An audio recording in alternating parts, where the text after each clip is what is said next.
આ બાજુ મહેસાણાના દેલા ગામે ચૂંટણીનો બહિષ્કાર કરવામાં આવ્યો છે। મહાનગરપાલિકાના વોર્ડ 4 માં આવેલું છે આ દેલા ગામ મતદાનથી અળગું રહ્યું છે।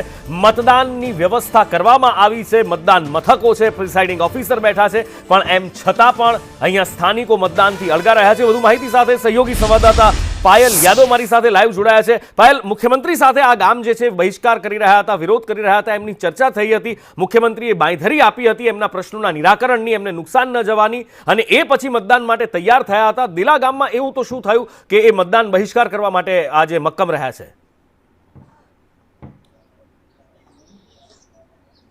ચોક્કસ નુપુર, જે પ્રકારે વોર્ડ નંબર 4 ની અંદર આ દેલા ગામ જે છે સમાવેશ કરવામાં આવ્યું હતું મહાનગરપાલિકામાં, પરંતુ જે પ્રકારે તમે આ ભીડ જોઈ રહ્યા છો, આ જે ખેડૂતો છે, ગામના લોકો છે, તેઓ વિરોધ કરી રહ્યા છે અને તેઓ મતદાનથી અળગા રહ્યા છે, કારણ કે તેમના અનેક પ્રશ્નો છે।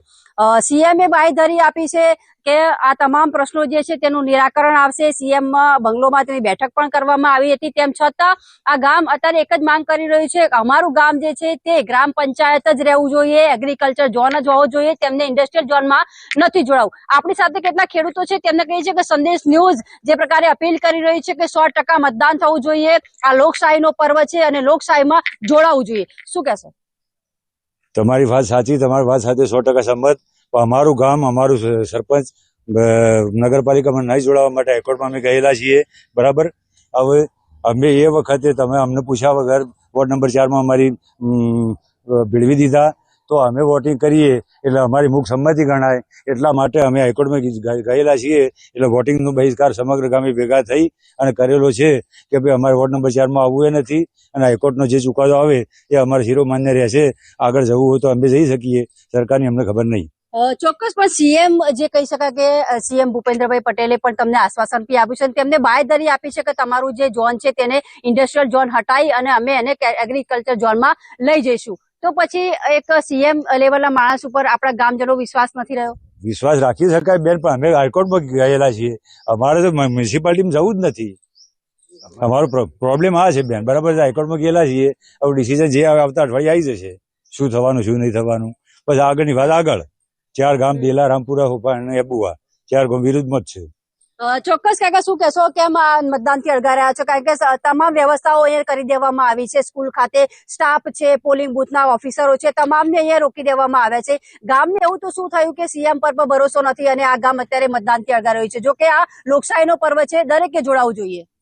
જે તે સમયે અમે મહાનગરપાલિકામાં જોડાવા બાબતે અમે બધા જ ડિપાર્ટમેન્ટોમાં, સરકારમાં રજૂઆત કરી હતી, ડિપાર્ટમેન્ટોમાં લિખિતમાં બધા આપેલું છે। તેમ છતાં કહેવામાં આવે ભાઈ સીએમ સાથે બેઠક કરી, પણ સીએમની સત્તા છે કે ભાઈ અમે જે 4 ગ્રામ પંચાયતો હાઈકોર્ટમાં લડી રહ્યા છીએ તો એમને એ વખતે બાદ રાખી શકે છે। મહાનગરપાલિકામાં ના જોડાવવું હોય તો સીએમની સત્તા છે કે ભાઈ તમે ના જોડાવો તો નહીં જોડીએ, પણ આ તો અમારે કોર્ટમાં જવું પડે છે। અમારા ખેડૂતોને, ગ્રામજનોને હાઈકોર્ટોમાં લડવું પડે તો આ સરકારની તાનાશાહી ગણાય।